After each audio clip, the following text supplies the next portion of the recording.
옆에 계신 분들하고 한번 인사할까요? 잘 오셨습니다. 이렇게 인사하겠습니다. 우리가 수요일마다 사도행전을 강의하고 유튜브로도 아마 녹화 방송이 되는 거로 압니다. 또 시간 되시면 유튜브도 좀 자주 보셔서 함께 은혜를 공감할 수 있었으면 좋겠습니다.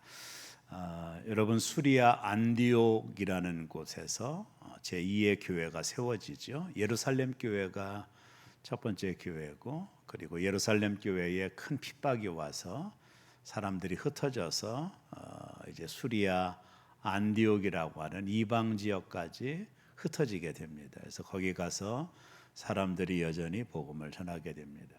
그때 그 수리아 안디옥에 있는 이 지역에 복음이 확산되고 많은 사람들이 예수를 믿었어요. 그래서 이 안디옥 교회가 또 영적으로나 또 질적으로 크게 부흥하는 역사가 나타나게 됩니다. 그러다 보니까 평신도만 있는 이 안디옥 교회가 리더십이 필요했던 것 같아요. 그래서 예루살렘이 이 사실을 듣고 이방 지역에서도 교회가 형성이 되고 부흥하는 것을 보고 예루살렘 교회의 위로의 아들이라고 하는 별명을 들었던 바나바라고 하는 사람을 안디옥 교회, 요즘 말로 말하면 목회자로 파송을 하게 됩니다. 그래서 안디옥 교회에서 목회자로 사역을 바나바가 감당을 하죠. 우리가 알다시피 바나바는 위로의 사람입니다.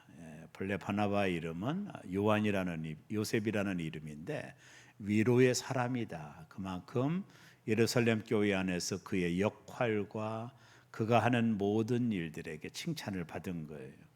위로가 뭐예요? 타인을 세워주고 용기를 주고 또 절망한 사람들에게 희망을 주는 그런 역할을 바나바가 감당을 한 거예요. 그래서 예루살렘 교회에서 그의 이름을 요셉에서 바꿔준 겁니다. 뭐로요? 바나바로. 위로의 아들이다. 이런 별명으로 이름을 바꿔준 바나바를 예루살렘 교회가 안디옥 교회로 파송을 하게 되는 겁니다. 그래서 바나바가 안디옥에 와서 이제 사역을 하는 거죠. 안디옥 교회의 최초의 목회자가 되어 사역을 감당하는데 사역의 범위가 너무 막 넓어지고 믿는 사람들이 많이 생기니까 자기 혼자 역량이 딸려서 누구를 좀 데리고 와서 함께 사역했으면 좋겠다고 하는 생각을 하던 차에 바나바가 사울을 생각한 거예요. 사울. 근데 그 당시 사울은 교회를 핍박하는 주동자였습니다. 예수 믿는 사람들을 잡아 관가에 넘기는 일을 했던 사람이기 때문에 그가 듣기로는 변화받았다고 하는데 사람들은 실제적으로 믿지를 않았습니다. 사울이 다메섹에 가다가 예수님 만나잖아요. 그럼에도 불구하고 사람들은 그를 신뢰하지 않았는데 바나바가 영적으로 탁월함이 있었던 것 같아요. 아니야, 사울은 변했어. 하나님이 그를 쓰시는 사람이 되었어. 이런 마음의 확증이 있었을 때 바나바가 사울을 찾아갑니다. 그래서 안디옥이라는 곳에 와서 목회 좀 하자. 왜냐하면 이방 지역이었던 안디옥 지역의 언어가 대가 헬라어를 쓰는데 바울은 헬라어에 아주 능통한 사람이었습니다. 언어에 장벽이 없었던 사람이에요. 베드로는 아람어를 쓰는 예루살렘 사람이라 이방 선교에는 여러 가지 그 리스크가 좀 있었던 것이죠. 그러나 사울은 언어에 탁월한 사람이라 이방 지역에서 바나바를 도와 함께 목회를 하면 더 탁월할 수 있을 것이다. 그래서 바나바가 사람 보는 눈이 좋아서 아무도 믿지 않던 그 시대에 바나바는 바울을 믿었어. 사울이죠. 바울을. 본래 사울은 그 아람어식이고 또 바울은 헬라어로 바울이라고 부르는 거죠. 파울 이렇게 부르죠. 근데 바나바는 사람 보는 영적인 눈이 있었던 것 같아요. 사람들이 믿지 않음에도 불구하고 아니야. 사울은 변화받았어. 그가 예수님을 만난 것이 분명해. 이런 마음의 확증이 있어서 바나바가 사울을 안디옥이라는 곳에서 데리고 와서 같이 협동 목회를 합니다. 그러다가 교회가 또 많이 부흥하게 되죠. 그러던 차에 성령이 안디옥 교회에 큰 음성을 들려줘요. 모든 성도들이 동일할 수 있는 음성을 듣게 되는데, 그건 뭐냐면 바나바와 사울을 따로 세워서 선교사로 보내라 하는 음성을 들어요. 이것은 안디옥 교회가 모두 그 음성을 들었다고 그랬어요. 그러니까 누구도 반대할 수 없는 강권적인 하나님의 역사가 성령을 통해서 나타나게 된 겁니다. 그래서 안디옥 교회는 그 음성에 순종을 합니다. 여러분, 목회자가 둘 다 선교사로 파송을 당하면 안디옥 교회는 어떻게 될 수밖에 없는 상황임에도 성령의 음성에 모두 다 순종을 해서 이 바나바와 사울을 안디옥 교회에서 1차 선교 여행으로 파송을 하게 됩니다. 교회가 바나바와 사울 목회자 둘을 전도 여행으로 파송을 하는 장면이 안디옥 교회가 했던 열방을 향한 사역이에요. 그래서 우리가 안디옥 교회를 교회의 아주 중요한 모델링으로 삼는 겁니다. 교회가 선교적인 마인드를 가져야 된다는 것을 보여줘요. 예루살렘 교회는 거기는 한계가 있었죠. 문화적이고 언어적이고 지역적인 한계가 있어서 이방 사람들에게 복음을 전하기에는 너무나도 두터운 장벽들이 저들에게 있었지만, 그런 안디옥 교회는 여기에 대해서 오픈되어 있거든요. 그래서 바나바와 사울을 1차 선교 여행으로 선교사로 안디옥 교회가 파송을 합니다. 그때 바나바와 사울이 1차 전도 여행을 떠납니다. 그때 누구를 데리고 갔느냐 하면 바나바의 조카였던 마가 요한을 데리고 3명이 이제 전도 여행, 1차 전도 여행을 떠납니다. 그래서 이 수리아 안디옥에서 이제 배를 타고 가장 먼저 간 것이 구브로라고 하는 섬을 가요. 지도를 보면 나중에 알다시피 수리아 안디옥에서 배를 타고 구브로라고 하는 섬을 1차적으로 갑니다. 구브로로 간 이유는 바나바의 고향이 구브로입니다. 그래서 그곳에서 복음을 전하다가 그리고 이들이 어디로 가느냐면 버가라고 하는 항구 도시로 가게 됩니다. 이게 1차 전도 여행의 일정입니다. 근데 버가라고 하는 곳에 가서 이 구브로에서 물론 엘루마라고 하는 그런 이상한 점치는 사람을 만나서 바울 사도가 넌 앞으로 못 볼 거다 이렇게 선언을 하죠. 그때 이 엘루마가 진짜 보지 못하는 역사가 일어나게 됩니다. 그때부터 사도행전에 보면 그전에는 바나바, 바울 이랬는데 이제부터는 바울, 바나바 이렇게 그 중심축이 바울에게로 옮겨가는 것을 보게 돼요. 성경에서 이름의 순서는 대단히 중요합니다. 그 역할에 따라 이름의 순서가 우선순위가 바뀌어지는 거예요. 그래서 이 구브로에서 바울 사도가 강력한 성령의 역사를 하게 되므로 그때부터는 바울 바나바로 이름이 바뀌게 됩니다. 자, 이곳에서 사역을 끝나고 또 배를 타고 버가라고 하는 곳으로 항구 도시죠. 그곳으로 가게 됩니다. 이 버가라는 곳에서 아마 우리가 데살로니가 전서나 후서를 집중해서 읽다 보면 바울이 여기에서 풍토병이 걸린 것 같아요. 이렇게 심각한 풍토병을 바울이 걸린 것 같습니다. 그래서 거의 바울이 죽게 되는 상황까지 미쳤던 것 같아요. 그게 이제 우리가 사도행전을 계속 보다 보면 그 부분이 좀 드러나는데요. 자, 그러다 보니까 풍토병으로 거의 죽게 된 바울을 보고 마가 요한이 야, 나도 여기 있다간 죽겠구나 그런 생각이 들어서 전도 여행을 포기하고 마가 요한은 예루살렘으로 돌아가고 이제는 바나바와 바울만 남게 됩니다. 그래서 이 둘이 다시 전도 여행을 떠나게 돼요. 버가라고 하는 곳에서 풍토병을 극복하고 전도를 떠나 어디까지 갔느냐면 비시디아 안디옥, 쉽게 말하면 이 안디옥이라는 말이 두 가운데 나오는데 하나는 수리아 안디옥, 교회가 세워진 곳이고 비시디아 안디옥은 이제 바울이 찾아간 도시 중에 하나입니다. 내륙의 도시입니다. 이 비시디아 안디옥에서 바울이 1차 설교가 나와요. 학자들에 의하면 스데반의 설교와 바울의 설교를 비교하면서 또 비교한 것도 제가 보았는데 거의 내용이 비슷합니다. 그래서 여기서 바울 사도가 이 피시디아 안디옥에서 설교를 하는 1차 설교가 이제 바울에게서 나오게 됩니다. 이 설교가 13장, 14장까지 이어지는 내용인데요.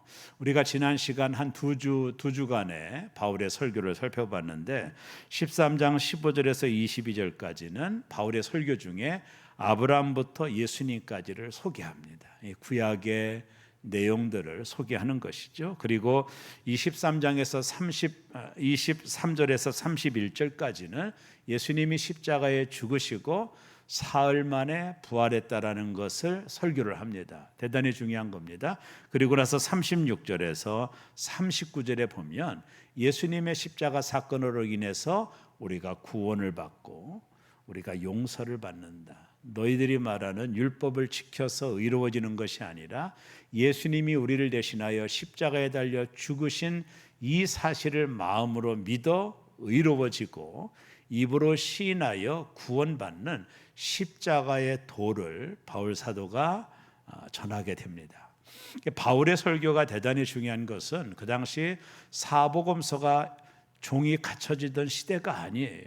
그러니까 바울은 자신의 신학적인 배경을 사복음서를 통해 추측하여 설교를 하는 것이 아니라 정말 그가 한 10년 동안 연구하고 구약을 해석하고 예수님의 십자가와 구약이 어떻게 연결되는지, 구약에서 말하는 메시아는 누구인지를 정확하게 영적으로 파악했던 바울이 복음의 핵심을 붙잡게 된 거예요.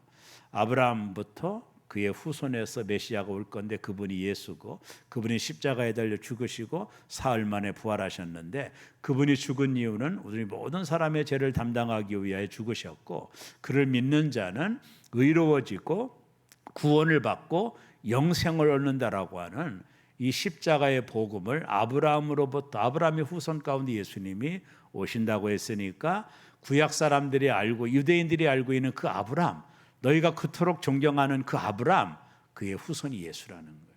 구약에 약속된 메시아가 바로 그 예수라는 겁니다. 그리고 그분은 십자가에 달려 죽고 사흘 만에 부활했는데, 저와 여러분의 모든 죄를 담당하고 예수님이 죽으셨다라고 하는 십자가의 복음을 전하게 되는 겁니다. 그래서 이 복음을 이 비시디아 안디옥에서 바울의 1차 설교에서 이 복음의 내용을 전하게 된다, 이렇게 됩니다. 자, 그런데 바울이 비시디아 안디옥에서 이런 복음을 전할 때 바울의 설교를 통해서 사람들이 어떤 반응을 보였는지를 주목해야 됩니다. 우리 사도행전 13장 45절을 다 같이 한번 큰 소리를 읽습니다. 유대인들이 그 무리를 보고 시기가 가득하여 바울이 말한 것을 반박하고 비방했다. 자, 유대인들이 비시디아 안디옥에서 바울이 설교할 때 많은 사람들이 복음으로 돌아왔거든요. 그래서 복음을 믿는 무리들이 형성되게 됐는데, 유대인들이 이 무리를 보고 시기가 가득했다. 바울이 전한 설교를 듣고 은혜 받아 구원받은 사람들이 많아지니까 시기가 가득했다고 그랬어요. 쉽게 말하면 못마땅하게 여긴 거죠. 그죠? 자신들의 영향력을 이 바울이 빼앗는 것 같아서, 그들은 해당 중심의 율법을 가르쳤기 때문에 율법을 지켜야 구원받는다라고 하는 유대교 전통을 가르치는 사람들의 입장에서 보면 바울이 전한 복음은 뭐예요? 율법을 지켜서 구원받는 게 아니라는 거예요. 그 무리가 많아지니까 시기가 가득하여 나중에는 어떻게 하죠? 바울을 비방했다, 이렇게 말합니다. 여러분, 복음은요 항상 두 가지 반응을 보이는 거예요. 뭐냐면 그 복음을 믿는 자들이 있는가 하면 복음을 거부하는 자들이 있어요. 이게 두 가지 반응이 복음이 보여주는 현상들입니다. 여러분, 베드로가 예루살렘 교회에서 성령 충만받아 복음을 전할 때 우리가 어찌하면 좋을꼬 하면서 너희가 회개하고 주 예수를 믿으라 할 때 많은 사람들이 주께로 돌아와서 3,000명, 5,000명이 구원받는 역사가 일어났거든요. 그때도 베드로의 설교를 보면 이 내용이거든요. 예수님 죽으셨고 우리의 죄를 위하여 죽었고 그분을 믿어야만이 구원받는, 율법이 아니라 할례가 아니다, 이렇게 해서 복음을 전했을 때 우리가 어찌할꼬, 우리가 그 예수를 죽였다니 우리가 어찌할꼬 할 때 주 예수를 믿으라. 그럼 너희가 구원함을 받을 것이다. 많은 사람들이 주님께로 돌아오는, 베드로의 설교에 은혜 받은 사람들이 다 주께로 돌아오는, 3,000명 5,000명이 주께로 돌아오는 복음의 결과로 이런 역사가 일어난 거죠. 그러나 동일한 설교를 했던 설교자가 또 있었어요. 7 집사 중에 스데반이라는 설교도 베드로가 전한 똑같은 복음을 사람들에게 전할 때 사람들이 어떻게 반응을 했죠? 이를 갈며 돌을 들어 스데반을 죽였죠. 그러니까 복음에는 두 가지 현상이 있는 겁니다. 받아들이고 믿느냐, 아니면 거부하고 이를 가느냐. 그러니까 구원받느냐, 구원받지 못하느냐가 결정이 되는 거예요. 이게 복음에는 두 가지 영향력이 있는 거예요, 실은요. 그 복음을 들은 자들이 우리가 어찌할꼬 하면서 예수 그리스도를 영접하여 구원받든가, 아니면 오늘 나와 있는 말씀처럼 시기하여 복음을 받아들이지 않던가. 복음의 현상에는 언제나 두 가지 반응이 보인다, 이렇게 보면 되는 겁니다. 자, 유대인들이 반박하고 비방했던 이유 중에 하나가 어떻게 죽었다가 3일 만에 부활이 있느냐, 죽은 자가 어떻게 살아날 수 있느냐에 대한 바울 사도의 예수의 부활에 대한 비방이에요. 아니, 죽은 자가 어떻게 살아나? 바울도 처음에는 안 믿었지 않습니까? 그러나 다메섹에서 부활의 주님을 만나고 그가 믿었던 것처럼 사람들이 예수님이 죽은 지 사흘 만에 부활했다라는 소식을 바울이 전할 때 사람들이 그런 일이 어찌 있느냐, 어떻게 죽은 자가 살아날 수 있어? 라면서 바울이 전한 복음을 비방했다, 이런 얘기입니다. 또 하나, 아니 어떻게 예수를 믿으면 구원받는다고 할 수 있느냐, 우리나라처럼 율법을 지키고 할례를 받아야 구원을 받지 어떻게 예수만 믿으면 구원받는다라는 얘기냐라면서 바울이 전한 복음을 거부하고 비방했다, 이렇게 보면 됩니다. 자, 결국에 이들의 비방과 또 시기심이 결과가 어떻게 나타나느냐면 사도행전 13장 50절로 넘어가면 성경이 이렇게 말합니다. 다 같이 읽습니다. 이에 유대인들이 경건한 기브인들과 그 신의 유력자들을 선동하여 바울과 바나바를 박해하게 하여 그 지역에서 쫓아내니. 사람들이 선동을 했습니다. 특별히 여기 기브인들, 영향력 있는 기브인들, 그 여성 패밀리들이 강하잖아요. 이들을 선동하고 또 이 시내의 유력한 자들, 이 안디옥이라고 하는 시내의 유력한 자들을 선동해서 이들이 잘못된 복음을 전한다, 이들은 이단이다, 이들의 말을 들으면 안 된다, 이들은 사람들을 혼란하게 만드는 사람들이라면서 사람들을 선동해서 바울과 바나바를 박해하게 하여 그 지역에서 쫓아냈다. 이 복음을 전함에도 불구하고 이 복음에 바울과 바나바가 박해를 받았다, 이런 얘기입니다. 자, 이들이 왜 복음을 거부했을까요? 왜 바울과 바나바를 쫓아냈을까요? 고정관념 때문에 그렇습니다. 이들이 그전부터 알고 있었던 유대교 사상, 그러니까 율법을 지키고 할례를 받아야 구원받는다라고 하는 이 선민 사상, 그래서 그것을 철저하게 지켰던 사람들의 눈으로 볼 때 바울이 전한 복음은 정말로 이단적인 얘기죠. 어떻게 예수를 믿어서 구원받는다는 얘기인가? 율법을 지킨 행위가 따라야 되고 할례를 지켜서 몸에 표를 해야 구원을 받는 것이지, 어떻게 예수를 믿으면 구원받는다라고 하는 바울의 설교를 그 당시 사람들의 자신의 입장에서 보면, 관찰해 보면 완전한 이단이죠. 완전한 이단일 수밖에 없는 거예요. 복음을 이해하지 못하는 사람들에게는 이단의 말처럼 들렸던 거거든요. 이게 뭐냐면 그들이 가지고 있었던 고정관념이다, 이렇게 보면 됩니다. 유대교가 가지고 있었던 고정관념들이 있는 거죠. 자, 목회하다 보면 이 복음을 좀 껄끄럽게 생각하는 사람들 중에 그 유교를 믿는 분들이 대개 복음에 반대적입니다. 몇 가지 이유가 있는데 그 중에 하나가 제사를 지내지 않는다라는 거예요. 그래서 기독교는 효를 모르는 종교다, 이런 얘기 하거든요. 그래서 이 유교가 강한 사람일수록, 그런 태생적인 출신인 사람일수록 복음에 상당한 거부적입니다. 목회 현장에서 그런 분들을 많이 만나게 됩니다. 여러분, 그러나 기독교가 효를 무시하는 종교인가요? 그렇지 않습니다. 부모를 공경하라는 게 십계명에 들어가 있는 계명입니다. 효를 왜 무시합니까? 예수님이 돌아가실 때 그 요한에게 어머니를 부탁했던 예수님의 모습을 기억해 보세요. 단지 기독교는 제사라고 하는 것이 귀신에게 절하는 행위라고 하는 차원에서 하나님 외에는 다른 것에 절하지 말라고 하는 하나님의 말씀에 따르는 것인데, 그것이 혹여 유교를 믿는 자들에게는 조상도 모르는 사람들, 제사도 안 드리는 사람들, 저희 집이 예수를 믿게 돼서 이제 처음에 제사 지낼 때 모든 작은 아버님, 고모님 다 오셨거든요. 근데 저희 집이 예수를 믿게 되고 이제 추도식을 지내고 나서부터 이분들이 안 오시더라고요. 처음에는 몇 번 오시더니 안 오셔요. 왜 그래요? 왜 큰 집에서 제사를 안 지내느냐는 거예요. 조상들이 노하면 어떻게 하겠느냐는 거예요.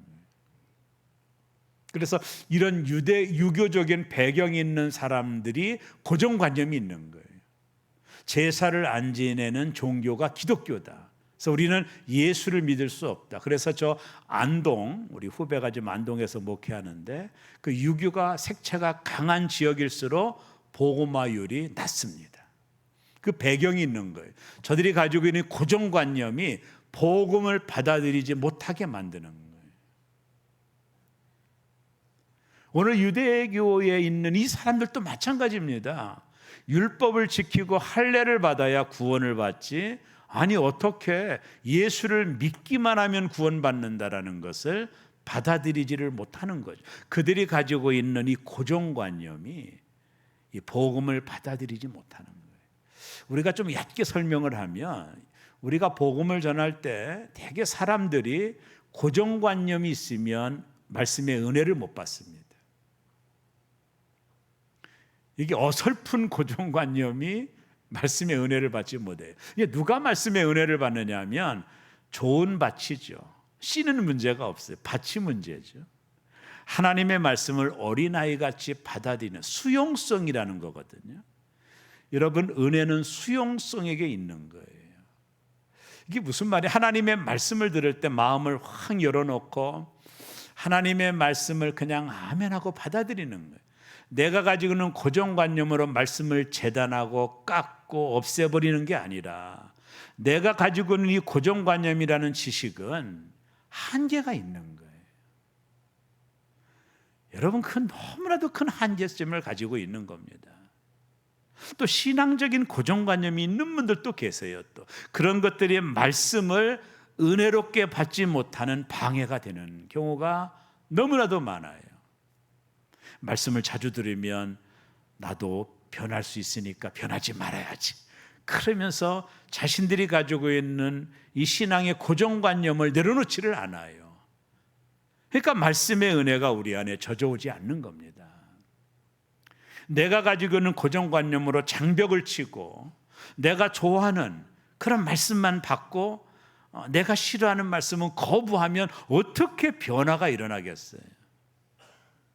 그러니까 신앙의 성숙과 진보가 없는 거죠. 늘 그 상태로 머물러 있는 거죠. 그래서 이 고정관념이라는 것이 대단히 중요한 겁니다. 저와 여러분들이 하나님의 말씀 앞에서는 어린아이같이 좋은 밭이 돼야 돼요. 그래서 그 말씀을 아멘하고 받아들이면 30배, 60배, 100배의 열매를 거둘 줄로 믿습니다. 왜요? 모든 기적과 하나님의 역사는 순종을 통해서 오거든요. 이게 순종하지 않으면 불가능한 거예요. 여러분, 베드로가 밤새 고기 못 잡았죠? 새벽이 되어서 그물을 깃고 다시 그물을 정리하고 집에 가려고 했더니 예수님이 오셔서 깊은 데로 가서 그물을 던지라 했잖아요. 여러분, 베드로의 입장으로 보면 예수님을 그 전에 몇 번 만났거든요. 예수님이 누군지도 알고 나사렛 예수님을 왜 모르겠어요? 근데 예수님은 직업이 어부예요. 예수님 직업은 목수고 자기는 어부입니다. 여러분, 레벨이 틀린 거고 환경이 다르고 전문 분야가 다른 거예요. 고기 잡는 데는 베드로를 따라갈 장사가 없어요. 예수님은 목수, 나무를 키고 집을 짓는 것은 베드로가 못 따라가지만은 고기 잡는 것만큼은 베드로의 노하우를 따라갈 수 없죠. 그것은 하루아침에 쌓인 축적이 아니라 오랜 시간 동안 갈릴리에서 잔뼈가 굵으며 갈릴리가 어떤 바다인지, 여기는 어떤 고기가 있고 어느 곳에 고기가 많은지는 정말 잘 압니다. 여러분, 가끔 배를 타고 낚시를 가는 분들, 그 선장들이 있죠. 오랫동안 선장으로 역할을 했던 사람들은 그 고기를 잡는 분을 태우고 어디가 고기 있는지 포인트를 압니다. 그래서 고기가 많이 있는 곳, 지금은 물론 어군 탐지기가 있어서 보지만 옛날에는 감각적으로 알아요. 제가 바닷가에서 한 20년 목회하다 보니까 잘 알아요. 이분들은 어디가 고기가 있고 정확하게 알고 그곳에 배를 대고 여기다가 낚시를 던지라고 하거든요. 많은 고기가 잡히는 거예요. 왜요? 오랫동안 숙련된 경험이 축적된 거거든요.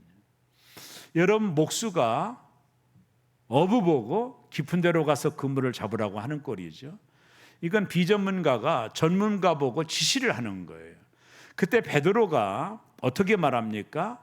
깊은 데는 고기가 없지만은, 이건 베드로가 경험한 확증이거든요. 이건 변함이 없는 진리입니다. 지금까지 경험된 축적된 결과니까. 그러나 내가 말씀에 의지하여 그물을 던집니다. 그리고 베드로는 깊은 데 가서 그물을 던지거든요. 그물이 찢어질 듯 고기가 잡히잖아요. 베드로가 그때 깨닫게 되는 거예요. 자신의 노하우, 자신의 경험이라는 것이 말씀 앞에서 얼마나 무의미한 것인가를 깨닫게 되는 것입니다. 사랑하는 여러분, 우리의 경험, 축적된 지식, 또 고착된 고정관념을 하나님의 말씀은 언제나 뛰어넘는 거예요. 믿으십니까? 하나님 말씀은 언제나 뛰어넘는 겁니다. 그 하나님의 능력의 말씀을 받아들이는 것은 고정관념을 내려놓는 거예요. 그리고 하나님의 말씀이니까 받아들이지, 그것이 내게 맞고 안 맞고는 중요한 게 아니에요. 그 말씀을 하신 하나님이 중요한 거예요. 그분은 살아계신 분이에요. 그분이 하신 그 말씀을 누가 하셨는지가 중요하지, 그분의 말이 내게 맞고 안 맞고는 중요한 게 아니에요. 그분이 하라면 되는 것이고 역사하면 일어나는 거예요. 그러니까 신앙은 자신의 고정관념을 깨트리는 거죠. 여러분, 닭이요, 병아리가 자기가 스스로 깨고 나오면 닭이 되잖아요. 근데 사람이 깨면 후라이가 되거든요. 자신이 깨는 게 중요해요. 이 고정관념을 깨고 나오는 것. 믿음의 바운다리는 너무나도 넓어요. 하나님의 뜻은 너무나도 커요. 우리의 생각은 종재기 많아요. 이 종재기 많은 생각 속에 하나님을 가둬두면 안 됩니다. 하나님은 너무나도 크신 분이에요. 그래서 그 하나님의 말씀을 가감없이 고정관념을 내려놓고 하나님의 말씀에 아멘, 아멘하고 순종하게 되면 그 말씀의 열매를 거두게 되고, 순종이 많아질수록 신앙이 성장을 하는 거예요. 성장하지 않는 이유는 순종하지 않기 때문입니다. 어디에 걸려 있는 거예요. 그러니까 순종하지 않는 거죠. 이게 맞고 안 맞고는 별로 그렇게 중요한 게 아닙니다. 내 생각과 경험에 맞고 안 맞고는 별로 그렇게 중요한 게 아니에요. 그 말씀을 누가 하셨느냐가 중요한 거예요. 그분은 누구예요? 천지만물을 창조하신 하나님이십니다. 그분에게는 불가능한 일이 없는 거예요. 그걸 믿는 거예요. 여리고성을 하루에 한 바퀴씩 돌라? 이게 상식적으로 이해가 됩니까? 무슨 성을 돈다고 무너집니까? 이해가 안 돼요. 과학적으로도 이해가 안 되지만 이스라엘 민족은 순종, 하나님은 순종을 원하는 거예요. 하나님은 순종을 보기를 원하는 거예요. 가나의 혼인잔치에 포도주가 떨어졌어요. 하인들에게 말하잖아요. 마리아가, 이분이 무슨 말씀인지 그대로 해라. 했더니 예수님이 도랑아리에 물을 채우라. 아니, 이걸 왜 채우라고 해? 근데 하인들은 순종합니다. 떠서 갖다 줘라. 아니, 짜대기 맞을 일이지. 갖다 주거든요. 그때 물이 변하여 포도주가 된 거거든요. 성경은 정확하게 한 메시지를 담고 있는데 물도온 하인들은 알더라. 이 말이 뭐냐면 순종한 자만이 기적을 맛봤다라는 거예요. 그러니까 우리가 너무 우리의 생각이라는 고정관념에 갇혀 있는 겁니다. 그러니까 나의 바운다리가 넓어지지 않는 거예요. 하나님의 위대함은 너무나도 큰데 여전히 우리는 우리의 생각의 고정관념에 가로막혀 있고 하나님을 내 생각에 자꾸 제한하거든요. 그러니까 믿음이 성장할 수 없는 거예요. 내가 상상하지 못한 일들을 만나봐야 믿음의 크기가 커지는데 그러기에는 우리는 여전히 고정관념 속에 갇혀져 있는 겁니다. 여러분, 진짜 기적은 한계 상황을 넘어가는 겁니다. 이게 뭐냐면 우리의 한계 상황을 한번 내려놓기 시작하는 거예요. 자, 이게 베드로를 통해서 배울 수 있는 교훈 아닙니까? 풍랑입니다. 예수님 바다 걸어옵니다. 다른 제자들은 엄두도 못 나는 얘기를 베드로 많이 합니다. 뭐라고 말해요? 나를 물 위로 걷게 하소서. 이게 베드로만이 할 수 있는 얘기거든요. 아니, 물 위를 어떻게 걸어요? 예수님이 오라. 베드로가 배에서 펄쩍 뛰어내려 물 위를 걷거든요. 여러분, 물 위를 걷는 자는 배에서 뛰어내리는 자만이 걸을 수 있는 거예요. 그러니까 믿음은 도전이거든요. 배는 안전하죠.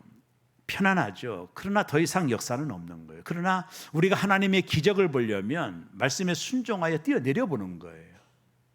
편안과 안일함의 배에 갇혀 있으면 여러분 하나님을 많이 체험을 못해요. 그러니까 우리의 한계를 한번 뛰어보는 거예요. 우리의 한계를 뛰어보는 겁니다. 이게 하나님이 우리를 보는 관점이거든요. 여러분, 물질이라는 것도 11조 하면 손해날 것 같은데 이게 다 누구나 하는 얘기예요. 당연한 얘기입니다. 그러나 그 한계를 한번 뛰어보는 거예요. 하나님 앞에 순종 한번 해보는 거예요. 손해나더라도 해보는 거예요. 그래야만이 믿음의 진보가 나타나고 하나님의 역사를 체험하는데 우리는 그 한계 속에 이러면 손해가 나는데 여기에 갇혀 있으니까 하나님을 충분히 경험을 못하는 거예요.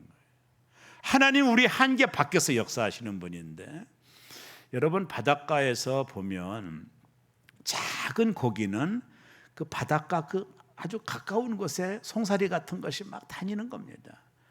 큰 고기를 잡으려면 깊은 바다로 가야 되는 거예요. 그렇지 않고는 큰 고기를 잡을 수 없어요. 거기는 풍랑이 있죠. 거기는 어려움이 있죠. 거기는 도전이 있더라도 해보는 거예요. 왜요? 큰 고기를 잡으려면 얕은 강가에 있어서는 잡을 수가 없어요. 여전히 송사리 몇 마리 정도로 만족할 수밖에 없는 거예요. 그러나 큰 고기를 잡기를 원한다면 믿음을 가지고 전진해 보는 거예요. 내 한계를 뛰어넘어 보는 겁니다. 손해날 것 같더라도 한번 해보는 겁니다. 그게 믿음의 도전이거든요. 이게 우리의 신앙은 여전히 낮은 강가에서 송사리 몇 마리 잡는 것으로 만족하고 있는 거예요. 하나님은 너무나도 크신데 그 너무나도 크신 하나님을 체험을 못하는 거예요. 그러다가 이 땅을 떠나는 거거든요. 우리의 한계를 뛰어넘어 보는 것이죠. 예수님 깊은 데로 바다 걸으라고 해주세요. 그래, 그럼 걸어보는 거죠. 빠지면 죽는데 그런 생각은 차치하고 한번 도전해 보는 거죠. 예수님이 죽이시기나 하겠어요. 하나님이 가장 이게 두려워한다는 게 뭔지 모르지만 하나님이 가장 두려워하는 게 뭔지 아세요? 우리가 하나님 앞에 맹돌차게 도전할 때입니다. 그때가 언제인지 아세요? 다윗 때입니다. 여러분, 어린 다윗이 골리앗 앞에 나가거든요. 게임이 됩니까? 골리앗은 전쟁에 능한 거인입니다. 골리앗도 말하잖아요. 개를 보냈다고요. 조그만 개와 같죠. 다윗은 어린 꼬마잖아요. 근데 다윗이 뭐라고 하고 나갑니까? 너는 칼과 창으로 내게 오지만 나는 만군의 여호와 이름으로 내게 가노라. 하나님이 급해지는 거죠. 누구의 이름으로 가요? 누구의 명예로 나가요? 하나님이죠. 그러니까 하나님이 급해지는 거예요. 그러니까 한 방에 물리치잖아요. 다윗이 젖힌 돌팔맵을 본래 5개 가지고 갔거든요. 제구에. 근데 하나로 끝내거든요. 왜요? 이건 하나님의 명예가 걸린 거거든요. 이게 영적인 배짱이라고 하는 겁니다. 여러분, 이게 영적인 배짱. 사르밧 과부가 3년 6개월 동안 가뭄을 당해서 한 끼 먹고 아들하고 죽이려고 하는 한 끼 양식, 그것이 있었잖아요. 엘리야가 가지 않습니까? 하나님 보내셔서 공개받으라고. 나는 이 본문을 처음에 이해가 안 됐어요. 아니 이게 이 여인을 이렇게 뺏어 먹으면 되나, 선지자가 왜 하나님은 보냈나 이해가 되지 않았어요. 근데 하나님은 사르밧 과부를 축복하기 위한 계획이 있었거든요. 엘리야가 말합니다. 나에게 한 끼 식사를 가져와라. 내가 이것 먹고 죽으려고 했는데 내가 선지자의 말에 순종합니다. 한 끼 먹었더니 기름통에 기름이 떨어지지 않는 영적인 배팅을 한 거죠. 난 이게 도전이라고 보거든요. 여러분 이거 한 끼 주면 이 여자는 굶습니다. 여러분 하나님이 굶기시겠어요? 아니 하나님이 굶기시겠느냐고요. 그 정도 배짱은 있어야지. 여러분 하나님이 굶기시겠느냐고, 당신의 사랑하는 자녀들을.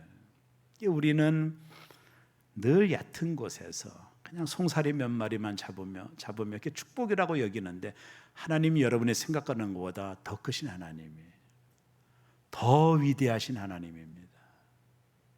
진짜 위대하신 하나님입니다. 여러분이 그 하나님을 충분히 경험하려면 깊은 곳으로 가야 됩니다. 파도가 있더라도 가야 돼요. 도전해봐야 됩니다. 그래야 큰 물고기를 잡지. 여전히 평생 동안 그 작은 그 물가에서 송사리 몇 마리 잡고 축복이라고 하기에는 우리 하나님은 너무나도 크신 분이에요. 제가 볼 때 너무나도 크신 분입니다. 그게 복음에 대한 수용성이죠. 아멘하고 받아들이는 거죠.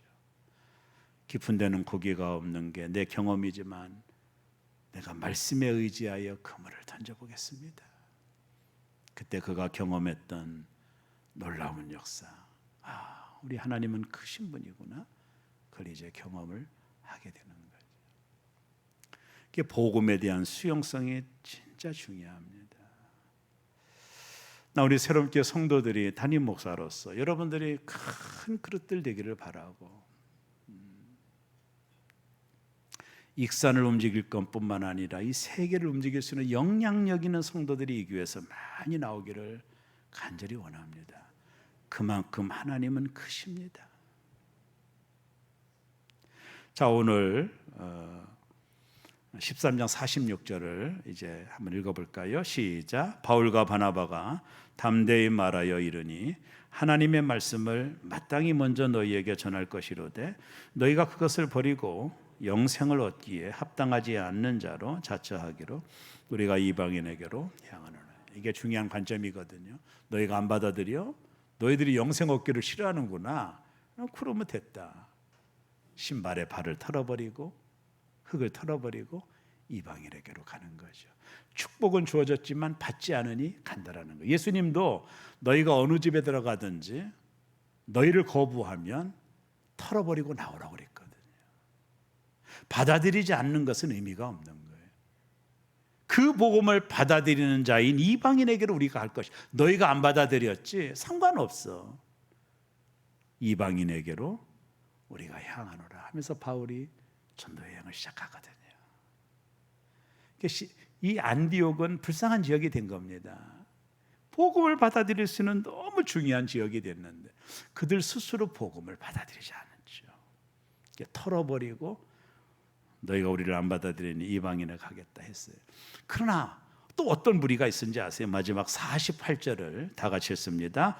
이방인들이 듣고 기뻐하여 하나님의 말씀을 찬송하며 영생을 주시기로 작정된 자는 다 이방인들을 믿었다 그 말입니다. 이게 복음은 거부하는 자들은 빗겨나가고 받아들였던 이방인들은 예수를 믿게 되고 영생의 축복을 받게 되는 은혜를 하나님이 주셨다라는 거예요. 이 얼마나 억울한 일입니까? 안디옥이라는 지역은 바울 사도가 그곳에 가서 복음을 전할 때 거부했어요. 고정관념 때문에. 그러니까 너희들이 안 믿어? 예수님도 선지자 그 나사렛 고향으로 갔다가 아주 몰매를 당했잖아요. 저 목수의 아들이 무슨 얘기하는 거예요? 그때부터 예수님은 한 번도 나사렛을 가지 않습니다. 공생의 기간 동안 안 받아들이니까. 복음은 다 열려 있지만 수용성이 나쁘면 하나님의 은혜는 미치지 않는 거죠. 오늘 여기 나와 있는 여러분들은 이 모든 복음을 받아들이고 하나님의 자녀가 되었으니 큰 축복인 줄로 믿습니다. 예수 믿는 것만큼 큰 축복은 없습니다. 진짜 큰 축복입니다. 아무나 믿는 것도 아니에요. 오늘 본문에 뭐라고 말해요? 작정된 자는 다 믿더라. 여러분 하나님의 작정된 자로 선택받은 줄로 믿습니다. 이 복음은 누구로부터? 예수 그리스도. 그 예수 그리스도의 십자가와 부활을 믿는 자에게 이 복음은 하나님의 자녀가 되는 축복이 되는 것입니다. 그래서 예수님은 가장 귀한 분이다, 이렇게 말씀드릴 수 있습니다. 기도하겠습니다. 아버지 하나님 감사합니다.